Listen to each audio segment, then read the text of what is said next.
bent. Nigga, where am I going? Drop the four with my cup, now I'm floating.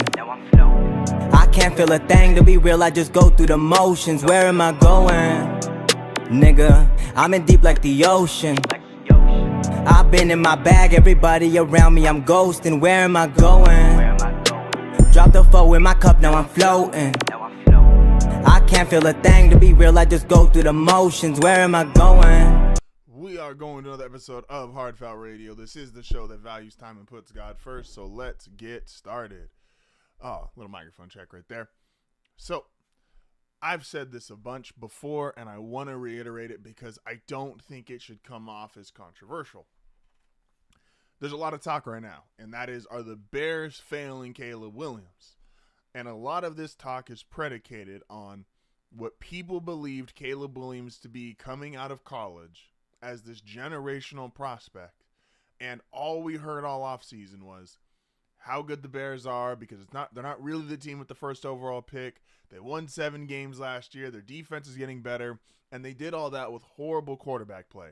So we all expected, or at least that's what the media was trying to tell you, is that, oh, Caleb's going to be able to fit right in, and this is going to be perfect, and he's just going to be immediately an upgrade of what they had last year at Justin Fields. And best situation ever for a number 1 overall pick. I can't tell you how many times I heard that. And I'm not trying to be overly critical here. I am just trying to be fair, and I'm trying to be consistent. Heard that all offseason about the Bears and Caleb Williams. And they'll even saw some stuff in the preseason. It was, he played the least in the preseason out of the rookie quarterbacks, but he had probably the biggest flashes. And so everyone just assumed, again, boom, this is where we're going. The Bears, going to be a playoff team, going to win double-digit games, all this stuff going on. The Bears are going to be great. They're going to accelerate this whole reboot because Caleb Williams is that great. And then we did this really interesting thing, and that was called played the games. And when we played the games, Caleb has not looked the generational prospect. Caleb has actually looked very up and down. Now, that's normal for most rookie quarterbacks. Look at all the rookies this year. Maybe Jaden Daniels, you could say, is an exception, but Jaden, his first couple of games, wasn't throwing for a lot of yards, but he wasn't making mistakes. But rookies in general, especially rookie quarterbacks, generally go up and down. They're not this finished product. Listen to Tom Brady anytime he gets a chance. He talks about the development of QBs. Guys aren't ready day one in the NFL. And neither was Caleb. But again, the way the media talks about him is that he was already ready to go. He was clearly going to be the best quarterback in this draft. And the Bears had done all these things that this was supposed to be. This was a playoff team. Some people picked them to go to the Super Bowl. And not just diehard Chicago Bears fans. Actual people on sports television, national television, picked the Bears to go to the Super Bowl. And now that has then turned the talk from, instead of, is Caleb struggling? Does Caleb need to improve? Does Caleb need to do this? The talk now around the Bears, as they find themselves in a struggling moment coming off the Hail Mary and the bad loss to Arizona, is, are the Bears failing Caleb Williams? No, I don't believe so whatsoever. Now, there's things we can disagree with, and there's things that we could say they've done wrong, but all organizations, especially when you pick, the Bears, again, weren't a winning team last year. They just weren't the number 1 overall pick. Most teams that don't have winning records, actually, I can go even farther. All teams that don't have winning records are doing something wrong by their players, by their franchise, salary cap, whatever it is. Something involved in the operation of football, something is not going correct. So we could argue, should they have fired Eberflus last year and brought in an offensive coordinator? Yeah, that's an argument. That's a conversation. But let's do that on the basis of the same way, even if it was an offensive coordinator, the Patriots pairing Drake May with Rod Mayo, potential head coach, defensive head coach, quarterback combo, similar to what Houston had last year. We've seen it in the past where these teams have brought in coach to pair with rookie quarterbacks. You're on the same timeline, and that's valid. But let's stop talking about Caleb Williams, who, even though he was hyped to be this, just because you're hyped to be someone does not mean that's what you actually are. Caleb Williams is hyped to be a generational prospect. A generational prospect does not come around nearly as often as you guys say, because you guys called Caleb Williams a generational prospect. You guys called Trevor Lawrence a generational prospect. You guys called Andrew Luck, who actually was a generational prospect. Like, we get a generational prospect now every 3 to 4 years, and that's just not the case. Do you guys know how long a generation is? Do you know how long a generation is? We don't get these guys within 4 to 5 years of each other. It's not just, because one generational prospect left college, another one has to be there. Caleb was a great prospect. Caleb had all the tools and still has all the tools to be a successful NFL quarterback. But let's just be honest about him. He has a really good arm. He has athleticism.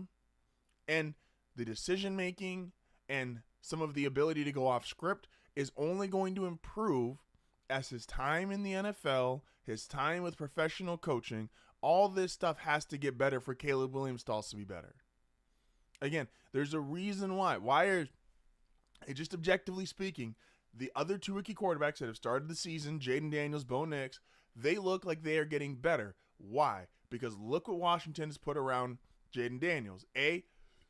Not just from a player's perspective, because Caleb has a bunch of good players. Chicago has a good defense. They've got DJ Moore, Keenan Allen. They've got Rome Odunze. They got Cole Kmet at tight end. Their offensive line needs to be a little better, but again, no team's perfect. But he looks like he's not improving, and a lot of that is regular rookie mistakes, and because he's not generational overcomes really bad. The better you are individually as a quarterback or as an elite athlete in any sport, really, the more you can overcome. If you're an elite starting pitcher, you can overcome what your team is doing around you. Go back to Matt Harvey when he first came up with the New York Mets. He was on another level, so it didn't matter if the Mets weren't that good. He was that good, and he could overcome the Mets' current dysfunction. Look at Andrew Luck in the NFL. He could overcome the Colts' dysfunction, winning 11 games right out the gate, multiple years in a row. Look at LeBron James. Again, didn't make the playoffs, but he immediately made Cleveland. Cleveland saw and said, this is going to work. And within 4 years, he was in the NBA final. Like, these guys that are actually generational, this is what they do. Caleb is just a really good prospect. So the other two rookie quarterbacks, they've got Sean Payton, they've got Cliff Kingsbury, they've got consistency, they've got coaching. So even though they don't have quite the talent overall on the roster as Caleb Williams has, we are seeing growth and progression, and we are seeing progress. We're not seeing that with Caleb Williams. Again, this is not meant to be, Will's going to join us later in the show, this is not meant to be a rip Caleb thing. I just want to put Caleb in the actual class that we're supposed to put these guys in. You don't get a generational prospect every 5 years. Again, you guys told me he was generational. You guys said Trevor Lawrence was generational. And then you guys said Andrew Luck was generational. And out of the three of them, Andrew Luck's the one that's lived up to the billing of generational. He got Peyton Manning fired and immediately started winning 11 games. And here's the thing. It's not fair to Caleb to be called generational. Maybe he enjoys it because it brought obviously a lot of early endorsement money. It brought a lot of NIL money. And there was these other things that did come with it financially that he has probably really enjoyed. But as far as how we grade him on the football field, just, a large part of the conversation was from the fact that desperate teams are always going to over-evaluate, overhype certain players. That's what desperate teams do. It's what desperate people do. And so the desperation of the team trying to get Caleb, and as someone who was a fan of a team that thought they had a chance to get Caleb Williams before Denver had its 5-game win streak last year, Denver was absolutely in the running to get him. Yeah, when you're desperate, you do start over-evaluating the guy. You do start thinking they're better than what they are. We do this in sports. We do this in our own life. If you're desperate for a job, a lesser job looks more appealing. If you're desperate for a relationship, a lesser partner looks more appealing. And so we sit there and we just keep moving up and up this evaluation of Caleb Williams when that's just not who he is, and that's fine. Let's just evaluate him fairly. Let's evaluate him properly. Again, he's going to play, and this is where a big thing. We're going to talk about this again. Will joins us later. He plays the New England Patriots this week, him and Drake May, two of the top 3 picks. We just saw him and Jaden. Neither really played great in that game when they played against each other. But Jaden did look better. Jaden looked more composed. Jaden looked like, again, they didn't score a whole bunch of points. They weren't going up and down the field. But Jaden looked like the game was slower. It made more sense to him. I've talked about this a lot with Josh Allen. If Drake May in start number 4, and really only start number 3 because he got knocked out of one of the games, if he looks more composed, he looks more stable than Caleb Williams on start 9, then there's going to start being some real issues. And again, this is not they failed Caleb Williams. Let's just evaluate Caleb for what he is, which is a really talented rookie quarterback. Let's not give him these expectations of he could go to the Super Bowl. He's going to, obviously, they're going to be in the playoffs. Let's just evaluate and let him be who he is. Oh, man. Going from there to Thursday Night Football. We were potentially going to be on after the game. We'll see. I haven't confirmed yet with my schedule. But Thursday Night Football, it's Ravens, Bengals. And I think this is, without a shadow of a doubt, I think this is the Bengals' worst matchup, which is Lamar Jackson and the Baltimore Ravens. I think Baltimore really only has one issue this year, and that is Bill Belichick went on, I believe it was ESPN, and said, look, the Lions are the team that they kind of have to beat themselves. You have to hope they mess up. They're so talented, and their offensive line is so dominant.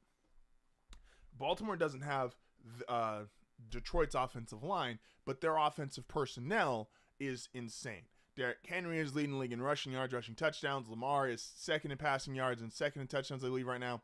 It is insane what they are doing.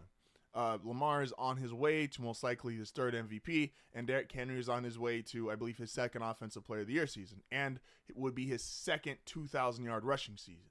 So Baltimore's doing a bunch of crazy things. They're out rushing people at 150 yards, putting up all these offensive numbers. But Baltimore's one problem, the Lions have to beat themselves. Baltimore's in a similar boat, but Baltimore almost falls into this boat of the late 2010 Steelers, where it was Big Ben, AB, Le'Veon Bell, and I don't really want to bring them up on election day, but it is what it is. And they were a team that felt like they always played up or down to their competition.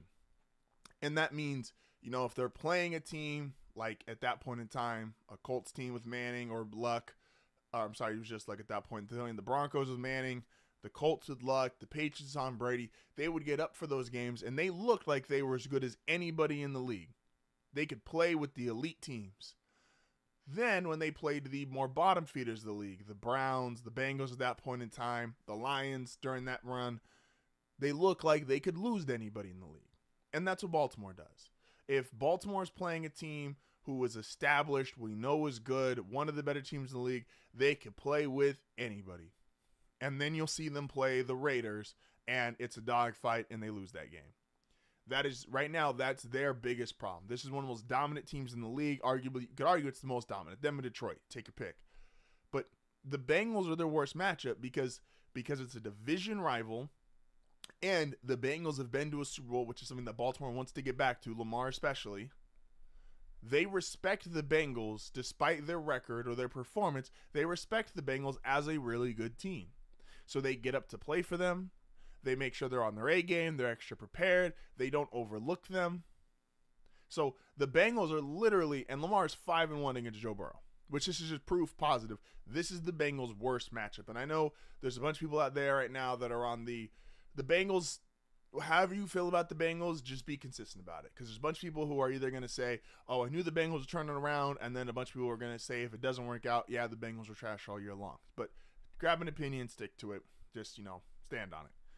But the Bengals, absolutely, the Ravens are their worst matchup because the Ravens respect them because they've been to a Super Bowl. They understand how good Joe Burrow is, Jamar Chase, T. Higgins.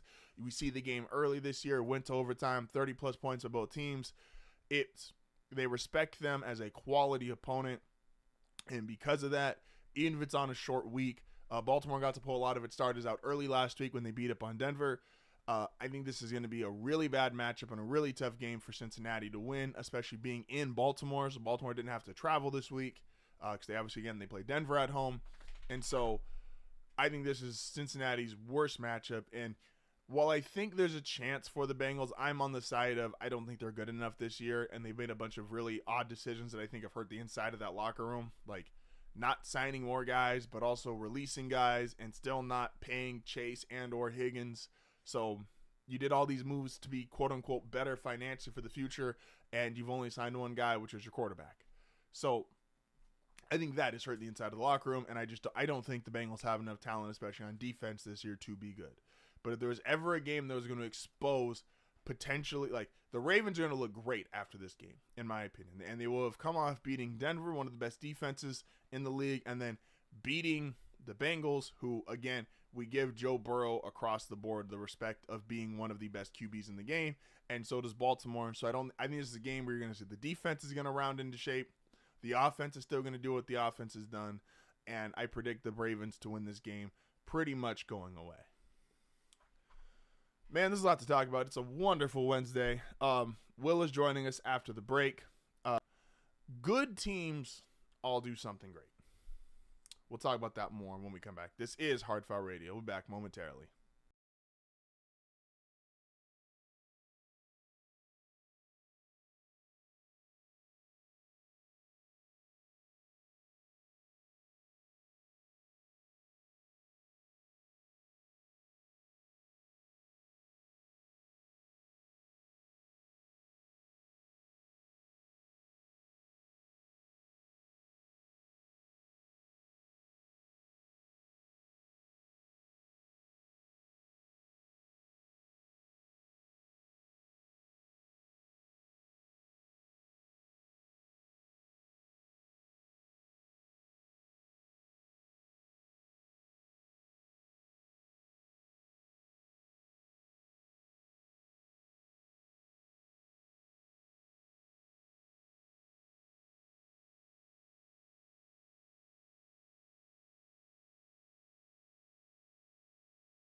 their owner is impatient, crazy, and irrational. Because I like Shane Steichen as a head coach. I do. I'm not as familiar with the general manager. I'm not going to really quote, how good or bad he is. He has gotten guys like a Quentin Nelson. If Anthony Richardson did develop, he's gotten a Michael Pittman. So he's, I believe, with who the overall talent on the roster, general manager, good. Good enough, at least. Especially when you have someone like Shane Steichen as your head coach. But I do firmly believe the decision to bench Anthony Richardson was a call from Jim Irsay, who wants to be back in the Peyton Manning era where he's winning 10, 11, 12 games every single year. His quarterback's throwing for 4,000 yards. He has one of the best offenses, one of the best teams in the National Football League. He wants to go back to Andrew Luck those first couple of years, winning 11-plus games, making the playoffs. That's what he believes. He believes that the Indianapolis Colts are one of the best franchises in sports, not just that they were lucky to get two supremely talented quarterbacks. And we are back. This is HardFoul Radio. So I was thinking about this. So I talked about this earlier in the week, and that was the fact that what's wrong with being a good team. And I discussed this, and go watch it. Go watch the video. Go listen to the entire podcast. Find the video on YouTube. But I started thinking about it. I was like, hey, is there actually just like a good team, right? And I know this is going to sound somewhat contradictory, but this kind of plays in with what I was talking a little bit earlier about Caleb and the Chicago Bears. In order to be good when professional sports, you normally have to do one thing great. So in football, most of the time, I'll use the Broncos as an example. Oh, we still got Lamar up. I'll use the Broncos as an example. Is they're great on defense. They are below average to just good on offense. And that's enough. That combination, that's enough. In the NBA, generally, to be good, you have a star player or ascending player, and then you've got one or two role players. Then if you have, as you get more players, as you get more guys, then you start to go up to the great ladder. And I've been thinking about this too, is like, okay, what is everything that everybody does great? So Tom Brady was on the herd earlier today, and he was discussing, the Chiefs' offensive identity. He says, I think they have an offensive identity. Like, they're a run-first team, and then they're really efficient on third down, and they have concepts that they run. And that's valid. And again, I'm a Chiefs hater. It's what I do. But it's valid. And so, but then I started thinking about, okay, well, the Chiefs, if you just take their offense alone, what's good about it? And it is the interior of their offensive line, which helps their running game, is great. Thuney, I would drop the center's name. Humphrey, there we go, and then their guard, the right guard. But they have one thing they're doing great, which then equals out the rest, which is so-so, and it turns into good. And that's with Mahomes at quarterback, who obviously has his moments where he can still be great. We all know that. The best teams in the league end up doing multiple things great, right? Like the Lions have a great offensive line. They have a great receiver in Amon-Ra St. Brown. They have a great running game. They have, with Aiden Hutchinson's healthy, they have a great pass rush. They just added from the Browns, just made a trade for another pass rusher. So it's like they do several things great, and that's where the separation starts to come in. The Niners have been this for years, where the Niners have, again, this huge list of all-pro guys. They run the ball great. They have an extremely efficient passing game, no matter which one you think about the quarterback. They've had a great defense. They've got great cover. Like, they just do so much that it makes you go, okay, this is how you go from good to great. And there's just not a lot of teams right now, and where I think this NFL season is starting to really drive home the point, the teams that are great at one specific thing that I feel the best about their futures, and that's teams that are great at coaching. Because the being great at coaching gets you good in so many other spots. Look at some of the biggest stories or the biggest surprises from this season. The Vikings, that's a coaching job. You could be the biggest Sam Darnold fan in the world. You could be a fan of the guys they have on defense. You could be a huge fan of Justin Jefferson. That is a coaching job. They are great at coaching and great at specifically one wide receiver spot. The rest of Minnesota, I could argue, is average. But that makes them a good team. Go look at, again, the Broncos. Great defense. I believe great also at coaching between Peyton and Joseph. But just doing this one thing great, and it gives you, this is more of a little pep talk here, it gives you confidence, because that's all really life comes down to. Can you be great at one thing? If you're great at one thing, it can turn everything else good. You don't have to know how to do everything, and a lot of times, the way the world works, people will tell you, well, you can't do this, you can't do that. It doesn't matter if you can. Be great at one thing. You turn out to be great at one thing, possibilities are endless. This little pep talk here, man.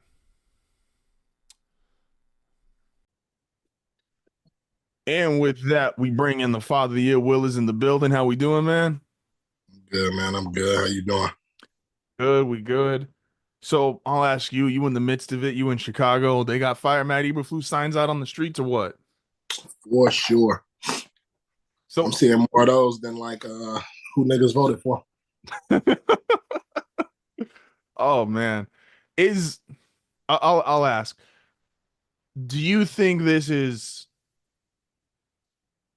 because coaches are always going to get the blame, right? If a team doesn't perform, if we perceive that the talent is better than what they're performing, the coaches are always going to get the blame. But that's not always the right call. And so I'll make this comparison. While I wasn't super high in the beginning of the season, the Jets were considered to be a playoff team. They weren't performing up to that. They fire Robert Saleh, but their defense has been worse ever since that firing. So it shows you like, okay, Robert Saleh was good at what he was supposed to do, which is the defense. If you just fire Matt Eberflus, is that actually the cure to what is wrong with Chicago, or is that just the easy person to blame right now and get him out of town? I don't know if it's the cure, but I think it's I think, football a lot of times is like about, culture, locker room culture and all of that stuff also. Like, I mean, it ain't like I'm like a person that believes you fire him and all of a sudden we're gonna win the games the rest of the season. Like, I mean, that ain't the case. But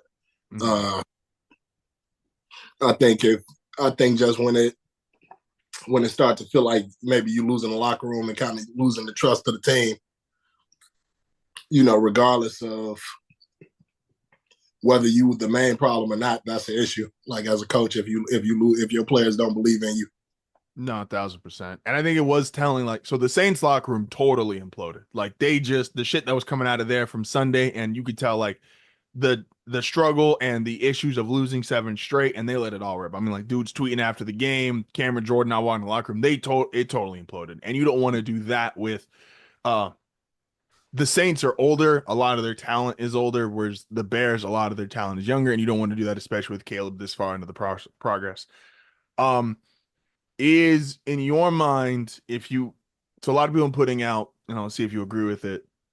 If the Bears are willing to do it, you write basically a blank check and you get Ben Johnson from the Lions because you're taking away from what the Lions are doing, you're hurting them, who they've established as great offense over the last couple of years, and you try to get Robert Saleh as your DC. There's obviously a history with like Mitch Trubisky. Had John Fox. John Fox was fired after year 1, so Trubisky had 2 quarterbacks in 2 years. Nagy with Fields, he got fired after year 1. Is there a concern for you if you do switch head coaches so early into Caleb Williams' career, or do you think he's just clearly more talented, better than those guys, and it's not going to have the same kind of impact as it set those former quarterbacks back? So I'll say because. I think it would. I don't think it would have the same impact. Because where's Nagy at now? Kansas City? Is he still in Kansas City? He's the OC, but no one really. I mean, we know who calls the plays in Kansas. Yeah. City. So I mean, I think that's the thing. I think it'll be a little different because number one, Flus is a defensive coach anyway. So I mean, I don't think him being going to have that much impact on Caleb as far as play wise. I mean, of course, depending on who they put in, and maybe they'll be seeing things a little differently from the OC perspective, and Shane Waldron to just get out there and do what he's told, and maybe not have the responsibilities as a play caller. I think the biggest impact would just be based on who they decide to bring in, and if they bring in like an offensive coach, then I think I mean, I don't know. It's like one of those things that can't really get worse. Do you think that? So, I guess I'll phrase it this way, but before we move on, do you think it is clearly so if a team underperforms, it's got to be one of two things. It's either the talent's not as good as people perceived, or it's the coaching's not as good. I think with the Jets, who I referenced earlier, I just never believed in the Jets' talent, and Aaron Rodgers is 40 years old. I think Garrett Wilson is good. He's not great. Devontae Adams, who was at one point the best receiver in the league, he is clearly no longer that. I think a lot of the things with the Jets were more overhyped. I think they had a talent. Their talent just wasn't there. Do you think after watching this team through 8 weeks, it's clearly the talent is there? Like, this is a coaching issue. Not the coaching is going to fix it and you win every game going forward, but it's clearly, if the issue is talent versus coaching, the issue currently is coaching. I would probably lean more towards coaching. And I won't say, I mean, and even I wouldn't say, I wouldn't even put it all on Eberflus, because I mean, some of it is like play calling. But I think we got a lot of talent on both sides of the ball. We still need to improve our offensive line, of course. Through the first few weeks or whatever, our defense was pretty good. And I mean, of course, even going up against Arizona, we gave up against those guys. But then it's like, I mean, you got a team out there that's looking like they're not listening to the coach no more anyway. No, 1,000%. The DJ Moore play walking off was wild. I didn't realize that until like the day and I watched the old Bears Cardinals game, and that was wild. But I was like at it too, and like some of the stuff I was reading was saying that he was actually limping off. He had got hurt. Like that play, I didn't really deep dive into it. I mean, one of the things I was talking to my stepdad. I know he was like super upset and down about the game, and I was like, I can never be like that. Like I can't let this type of shit like affect me emotionally. No, that's not a bunch of other grown men. I ain't like, as much as I love sports, like I support like my Chicago teams and shit like that. Is like I'm not gonna be out here. I mean, unless they cost me some money, then that's a little different. But it's like, right? I ain't emotionally invested. I got enough shit going on. No, that's maturity and growth. I strive to be there fully one day. I'm better at it, but I used to be way down. Like Sundays used to fuck my whole week up. Going over to the NBA, and so I talked about this yesterday. I wanted to bring it up here. I didn't believe this when I first saw it. The Eastern Conference has two teams that are above 500. Like, it's the Cavs and the Celtics. The third seed, if the playoffs started today, as is this exact moment, is the Heat are 3-3. So there's obvious issues with the NBA right now, and I think some of it is with the lack of excitement. I think some of it does have to do with so many of its top players either being stars who are still great but past their prime. LeBron, Durant, Curry, probably the best acknowledged players in the league are all international, and they just don't, like, they're not in America. Like, Jokic isn't in America in the offseason. Luka's not in America in the offseason. SGA, I literally don't know where he goes. I know he's Canadian, but I'm like, I don't know where he goes in the offseason. So they're not, it's harder to market those guys because they're not your traditional American superstars. LeBron, who's in the news every day, Kobe, who's in the news every day, Shaq, etc. But the East just looks like it sucks right now and don't got a lot of talent. Do you think the NBA has a talent issue and that teams are like, there's always a team a year or two teams a year that sneak in with like either a 500 record or just under, but the East currently, and like the Bucks are struggling, the Sixers are struggling. Like, does the East just suck right now? It's early in the season still. I mean, it's tough. It's tough to say. I'm looking at the standings now. I don't believe the East sucks, right? I mean, the East is always kind of top heavy though. Like, in the West is usually where you get like those tough teams, like from top to bottom. When you talk about like playoffs or play-in and stuff like that. But a lot of times the East is like top heavy. You get the top maybe four teams or so, and it's like everybody else is like, whatever. And it's early, I don't know, it's early in the season, but it's like this NBA season definitely doesn't feel like it don't feel normal.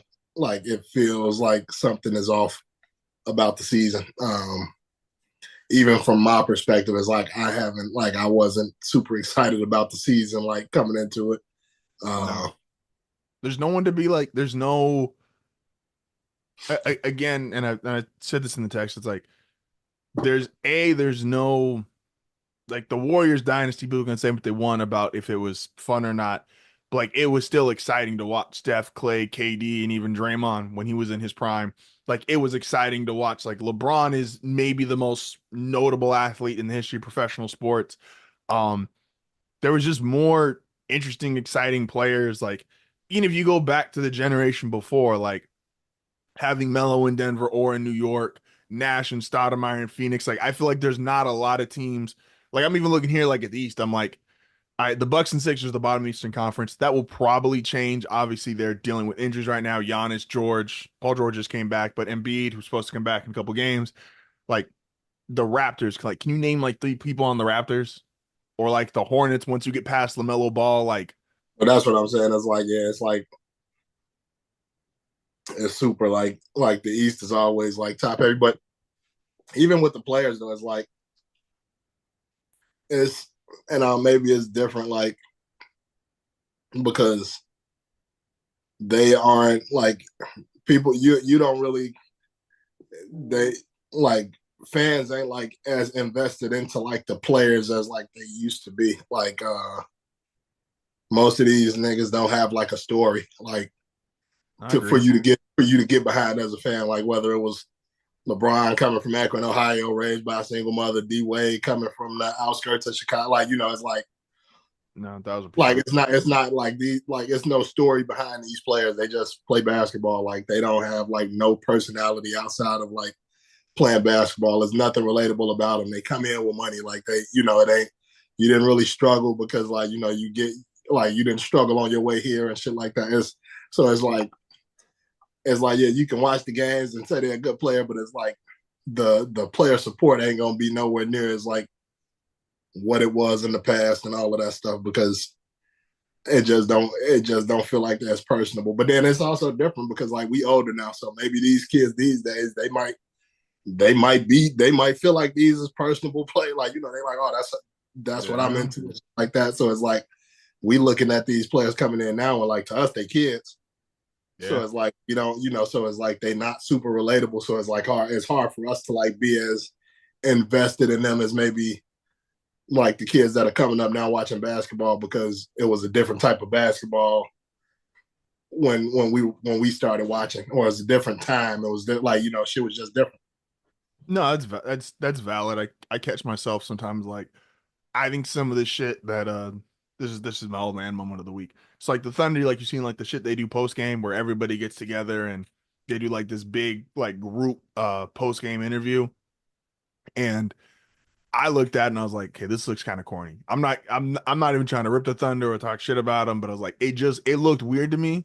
But then there was a bunch of kids I saw it on Twitter and like a bunch of kids underneath the videos and not even just the verified accounts who troll, but a bunch of kids were like, oh yeah, like showing love to like this generation players and what they do. And I'm like, maybe there is some generational disconnect there. Like, because the kind of players we grew up on, the way they acted, the way they handle themselves, that's obviously going to be impacted on how we see future generations. This is why, 10 years older than us, it's like, this is why we might feel like Mike's the GOAT, but there's some room for like, that spot's maybe not impeachable. I mean, you're in Chicago, it probably is impeachable, but for our age group versus 10 years older than us, it's like they saw Mike in his prime, like watch all this shit, like that's an impeachable spot in their mind. And that's because Michael shaped the way they watch basketball. But yeah, and it's just it's different. And I mean, just the way that we can watch basketball these days is so different because it's like, I know my stepdad was telling me, he was like, he was having a hard time just figuring out where he can watch the Bulls games because it wasn't coming on. Like, suck right now. So it's like, because they got regular cable still, and he like, all right, I don't even know where the fuck I can watch the game at. Like, so it's like, that's also a thing. Or even shit, with how the NFL do it now, like you damn near got to have every streaming service if you want to catch every, like, certain prime. Like, this game is on Peacock, this game is on Prime, this game is on ESPN. Like, you damn near gotta have like every fucking streaming service just to be able to catch prime time games. Like, it's crazy. No, that's valid. And again, too, it's like when something like when things start going bad, and again, I think Tony and I talked about it last week. We're like, yeah, some of these players, like out of the young guys being marketed, once you get past Ant, it's not a lot of them. Like Ant clearly is like in commercials. He's a part of them. Like he is involved. And it's People see probably him. and it's probably one of the only players in the league today that people like kind of get like that old school feeling about him, like, you know, personality wise and being personable, like a regular nigga.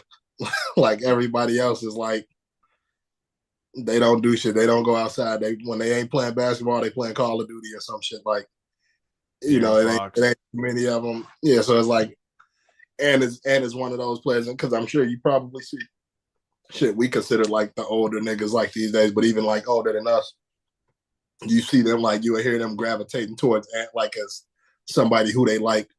No, he's got it. Last basketball question here before we get our bearish prediction. What did you think about Drake and Chubbs pulling up to press DeMar in Canada? I don't know if they pulled up to press DeMar. I think they just lived there. I'm almost sure. One of the niggas, I'm almost sure he like works for the Raptors or some shit. Like, I don't know. Drake's the ambassador for the Raptors, and it was Vince's retirement night. So I'm 99% sure like Drake was there like contractually obligated. I'm not sure what their contract is, but I'm sure there's probably like 4 nights a year they want him to show up because they have a big night or whatever. And that Vince is the first jersey the Raptors retired. Shout out to Vince. But it was just funny. And I just my thought was like, I get it. Like if I'm Drake, yeah, I'm mad because like if we was really cool and there's stories about like, and even DeMar who was like went on Chan and shit and said like, oh, when I got traded the first time, like I was fucked up and Drake invited me over, like was like he was cool and he was a big part of helping me out of that situation because I was in a funk. I'm like, yeah, I'm gonna be mad if you pull up in the video and you dancing on stage with the dude calling me a pedophile. So I wasn't. I mean, I think part of it is like, all right, I know, like I think him and Kendrick went to school together and shit like that. Like, but even aside from that, is like I think it is okay to kind of stay neutral in certain situations. And I mean, now we don't know whether Drake and DeMar maybe had like something go wrong before that or anything like that either. But 1,000%. I mean, it's also like one of those things. It's like whatever, nigga. Like that nigga nicknamed Debo. I got my money on DeMar. Oh, that's a fact. No, that was the and the nigga like 6'7", Drake actual like, fight. DeMar's whooping him, but like again, it's bad luck. Can Drake get you banned from like all of Canada? Possibly. Probably. Like, yeah, probably. It was just funny to me. And again, my when we get group chat back here another week or two, these kind of topics will be more available then. But I didn't understand people that were like, again, I understood like if I'm Drake, I understand why he's upset, and I also understand DeMar being like, "Hey, yo, fuck you." I'm not tripped. Like DeMar is still, with or without this beef, DeMar is going to get Hall of Fame votes. He scored over 20,000 points. He's made several. Like he's a established NBA veteran. All this stuff. Like Drake don't make him no matter what team he played for. Sure. Then before we get you out of here, we do it every week. Score prediction. Now the Bears play the Patriots. And now Matt Eberflus, I don't know if you listen. You probably don't. But I'm going to let you know, there's like a handful of ways to get fired. Primetime games is a real good way to get fired. You get blown out in the primetime game, you out of there. If we got cooked by the Cardinals, if we get cooked by the Patriots. In Chicago, the 2-7 Patriots is traveling to Chicago. You lose that game, Matt Eberflus, man, I might voluntarily move. Like, they don't even got to fire me. I might voluntarily, I'm going to take the jet. I'm going to go back to New England. Like, yo, I'm going to get on their team playing. If we lose that game, I'll be down there Monday. So let's get I'll put this nigga out the building. Let's get a score prediction and what you think Caleb throwing for. I don't know. We gonna fuck around and end up in a dog fight with the fucking Patriots. Hey man, I hate that shit with like, you know your team's better and like they know they better, but because that they bullshit the whole first half and then it's like, man, why is this shit 14-10 in the third? Yeah. I'm gonna go 20-17 Bears win. Caleb 2. We being moderate, okay. Yeah. Nah, coming out the car. Aim low.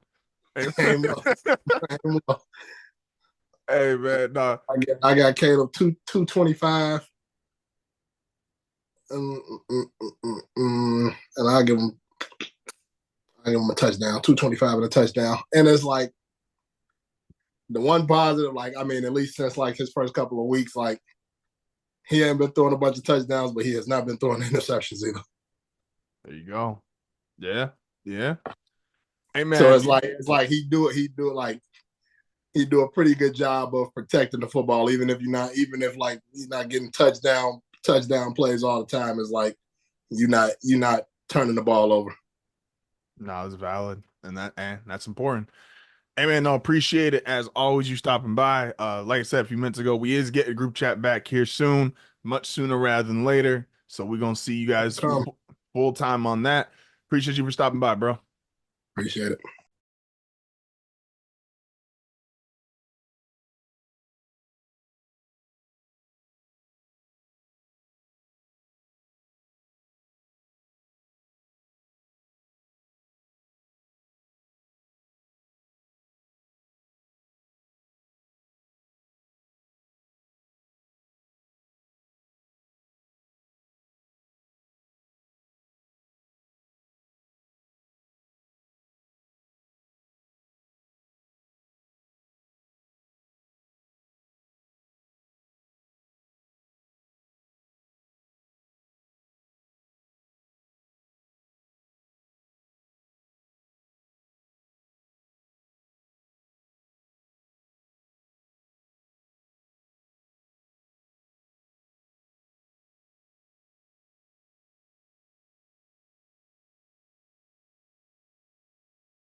Hard left in this one. I don't even think I'm necessarily wrong.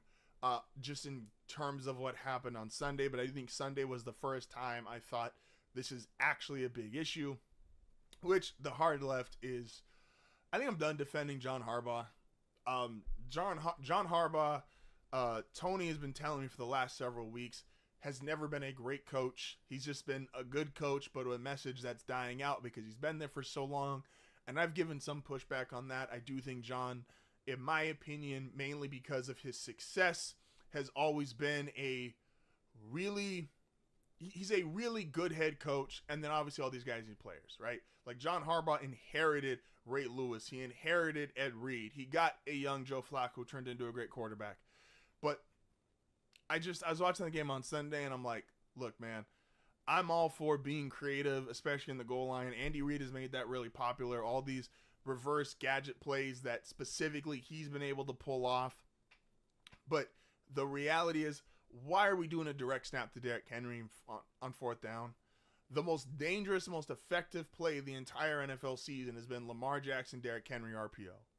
And you just take it out of Lamar's hands. You don't even fake it. You don't even give him the chance to make it seem like he could be involved in the play. You just totally remove him. And we are back. This is HardFoul Radio. So I've said this a bunch before. We're about to get into power rankings here. Our step ladder. I've said this a bunch, which is I'm not going to back off a team just because of one bad loss. And if I believe foundationally in a team so much, like I'm not going to put a team, in my opinion, like the Seattle Seahawks, who I just don't think I think they're below. I think they're good by definition of what I talked about earlier in the week, but I don't think they'll ever be higher than like the 15th or 16th best team in the league. So the reality of them making a top 10 list to me is very unlikely. Even if they started off 3-0 and I still wasn't convinced. A team like the Cardinals, I think, are getting really close, but I still don't quite believe, like they're rounding into shape. And I do think they're better than the other teams that get talked about more. I talked about this earlier. I think they're better than the Cowboys. I think they're better than the Jets, who get talked about more. But in my opinion, for the most part, and that's why a lot of these probably don't, my power rankings are probably not very exciting. My power rankings aren't probably, oh my gosh, must-see TV, because I foundationally believe in these 10 teams or about 12 to 13 teams that I'm like, okay, these are actually in that area of who I think could make this list. Again, this is why I've had the Niners higher probably than a traditional power rankings would have them at any point. And that's because I believe in the Niners roster and their players, and I think that's good enough to keep them always in that conversation. I don't think if the Niners were healthy, which now is full impossible this season because Ayuk's out for the year, but it's as Christian McCaffrey comes back, if everybody else stays, Debo is playing and he's healthy, they get all their guys on defense. You can't look at the Niners and say that's not one of the best rosters in the NFL, even if Detroit's passed them as the best roster in the NFL. And you're not going to look at them and say that's obviously a threat when it comes to potentially getting to the Super Bowl. So again, I'm not here for the flash. I'm not here for the snapshot. These are teams that I fundamentally believe in. So that is why, as always, we get started with our step-at-step ladder. This is my take on the 10 best teams in the NFL. Remember, foundationally, these teams are just better than the other 10. They just missed. I'll get this out of the way right now. No, I did not have Denver in my 10, but trust me, because you're going to see a lot of this, and I've already seen there's a very, very, very popular list. Some might even call it a very popular tier from a very popular media broadcaster who has been slowly giving Denver a little bit of credit. Some of it is to cover his ass for his own favorite team because they're about to play this week. But watch a lot of people who have not talked about the Denver Broncos. Watch a lot of people who have not given the Broncos a lot of credit. Watch a lot of them change how they talk about them after this week when they hand Kansas City their first loss, even though this has all the writings for a trap game for Kansas City. They're not looking at Denver. They're looking ahead to Buffalo. They just came off an overtime game. This is absolutely a Kansas City game to lose. But watch the way people talk about Denver this week and next week. It's going to be insane. But with that said, Denver did not make my top 10. Starting at number 10, I hate it, but we got to be fair here. It's the Chargers. You talk about foundationally. You talk about the core of the team. Justin Herbert, Jim Harbaugh. You have to give them their credit. Even though they're still probably a year out from what they want this team to fully realize to look like, This is clearly the foundation of a strong running team, an elite quarterback, elite arm talent. They're going to get more weapons in there. The defense is number one in the league in terms of scoring. Right now, they are a high floor, low ceiling team, but they are building like the AFC West right now, between what they're doing, what the Broncos are doing, and obviously what the Chiefs are. This is going to be, when you look up here another year, this is going to be the best division in football. As things currently stand, Chiefs, Chargers, and Broncos would all be playoff teams, 3 from the AFC West. At number 9, this is just, it's unfortunate, but Minnesota, it's hard for me to put you much higher than this. All I could say, again, it's the Sam Darnold clause. Like, I can only put you so high with Sam Darnold as your quarterback. My desk was starting to shake. It looked like we had like a little mini earthquake, just a 1 of 1. And so Minnesota, this is about as high as I'm willing to put you with Sam Darnold as your quarterback. This is kind of where you top out for me. I said higher as number 7, but now because it looks like Sam is starting to regress even more, the play of the Minnesota Vikings as a whole, again, love the coaches. This is going to be a team, again, the same way I said the AFC West, the NFC North is not only good now, it's going to be good for years. It's young, it's talented, but the Vikings, as currently stand, they are number 9. The worst loss of the week was the Houston Texans. Look, you lose to the Jets. It looks like you can't move the ball on offense. You're struggling without Nico Collins. All these injuries are starting to stack up. Your offensive line is playing horribly. CJ is getting sacked left and right.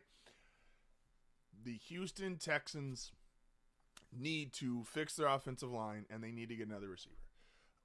This is just their reality, unfortunately, and I still believe in CJ and DeMeco Ryans, but I think this is starting to show us this is who they really are. Like last year, they were as great as CJ and DeMeco are, and I do think they're great going long term.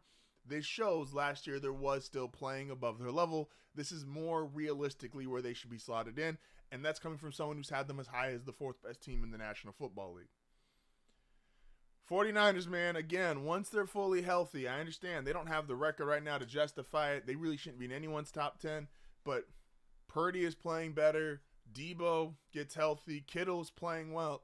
They're about to get Christian McCaffrey back. All those guys on defense, like everything that's going on with them, it's an impressive thing to watch, and they're not going, like, you can't doubt this team once everybody's healthy. It's just not going to work. And so I refuse to take them. I took them out of my top 5, which hurt, and I still don't think is true to my feelings by the end of the day. But that's current. I can't put them out of the top 10. And I think because of their talent, when it's healthy, they are better than these other 3 teams who are still more reliant on their coaching. Number 5, gotta get credit, man. I've called this a coaching team. Number 6. I've called this a coaching team for the majority of the year. Well, Cliff Kingsbury and Dan Quinn is impressive, but they just acquired Marshawn Lattimore. Jaden Daniels has not had even like that rookie stumble that we're waiting on, like most rookies have. He is just going out there. He's balling. The defense is going to be better with Lattimore. The defense is going to get better more and more with Dan Quinn. What they're doing on offense, it is. I've been very reluctant to. This was one of the last teams I moved into the top 10, but they're 7-2. You got to give it to them. But I still think the Packers, who. The most impressive thing about the Packers isn't just, it's not just that their record, it's not Jordan Love, who I believe now is second in league in touchdown passes. They win games with Malik Willis. Like, when you're winning games with your backup quarterback, that's when you know you're really talented. I know we're all making fun of the Saints right now because the roster imploded, but go back to the year where Drew Brees missed 5 games and Teddy Bridgewater came in. That was how you knew the Saints were talented, because Teddy Bridgewater came in, went 4-0, and that was back when the Saints had Lattimore, and they had Alvin Kamara, and they had their not good offensive line. They had all these pieces. And when your backup quarterback comes in, go back to Dallas a few years ago when Cooper Rush came in. He's going to be starting again this week. When Cooper Rush came in and he went on that 4-0 streak, and you saw young CD be coming into his zone, Micah Parsons, you saw that they had talent on defense, Trayvon Diggs, all these guys. When your backup is coming in and winning games, that is a proof of concept for the amount of talent that you have on your football team. And so talent-wise, I think the Green Bay Packers right there. And with all that talent, you have a brilliant young offensive coach in LaFleur, and you know, you're coaching. This is why I think they're more talented than Washington, even though I think Washington is currently doing a slightly better job at coaching. But Green Bay's coaches are no slack. So number 5 team, the Green Bay Packers. And number 4, I think this team is getting incredibly disrespected. They're probably the 3rd best team in the AFC, but they're so good right now. Josh Allen is playing the best football of his life. He's not turning the ball over. The defense is still good with McDermott. I understand there's a lot of people that are probably sick of this team because they've been in that, oh, they're going to challenge Kansas City this year. Oh, they're going to challenge Kansas City this year. And there's people that are just sick of that because they haven't beaten Kansas City. But let's not discredit how good the Buffalo Bills are right now. At number 3, it's still the Baltimore Ravens. Look, man, this is the most dominant team in the NFL, in my opinion, on any given Sunday. What they can do, Lamar, Derrick Henry, they just beat Denver 41-10. And Denver is a good team. Again, when you see other teams play Denver, and you're going to look back and go, that Ravens game was Denver's outlier. But this team, man, they can do everything. And once their defense, which I do believe will be better, I don't think it'll be great or nearly as good as it was last year, but it will be better. This team is going to win their division. This team is going to challenge the Chiefs. And if they just stick to their play calling and their game plan, they can absolutely beat them. Number 2, still Kansas City. Yes, was that their best offensive game of the season? Correct, but it was also the worst defense game of the season. I believe that they lose this week to the Denver Broncos, and I just believe, again, all the stuff I've been saying all year long, they're great situationally, still have a great head coach, still have a great quarterback, still great on third down, but this offense, to me, genuinely is just lacking playmakers. This offense is genuinely just lacking the ability to make those kind of plays, and I think you're going to see this defense, which is on. Everybody's telling me right now, and there's a bunch of guys like the streak the defense is on, and it absolutely is. But defensive streaks don't last nearly as long as offensive streaks because a lot of defense is search, destroy, it's physical, it's hitting. Those guys start to wear down, and we're going to see. Let's start comparing the numbers for how great the Chiefs have been in the last 20 games, and now let's look at these last 10 games, their last 9 games of the regular season, and then going into the playoffs. Let's see how this Chiefs team continues to progress. I think we're going to see this defense start to come back down to earth. Number 1 is the Lions, man. And I've never in my life thought the Lions would be the best team in the NFL. This has been a joke franchise the majority of my life, adult or child. But you got to give it to them. Best offensive line. A quarterback who can play great, but they don't even need him to. They have receivers. They have a tight end. They have a running game. Their defense is better than you think. Still giving up under 20 points a game. They're just running teams over. You have to force them to stop running the football, and they have the best offensive line in the league, and they're just mauling you until they're like, okay, now Jared Goff will throw. Now we'll do Jahmyr Gibbs with the shifty play. Besides situationally and just haven't been there yet, so they don't have the experience, what don't the Lions do better than literally every other team in the NFL? So that is our step-at-step ladder, 10 teams. There they are. This is HardFoul Radio. We'll be back momentarily.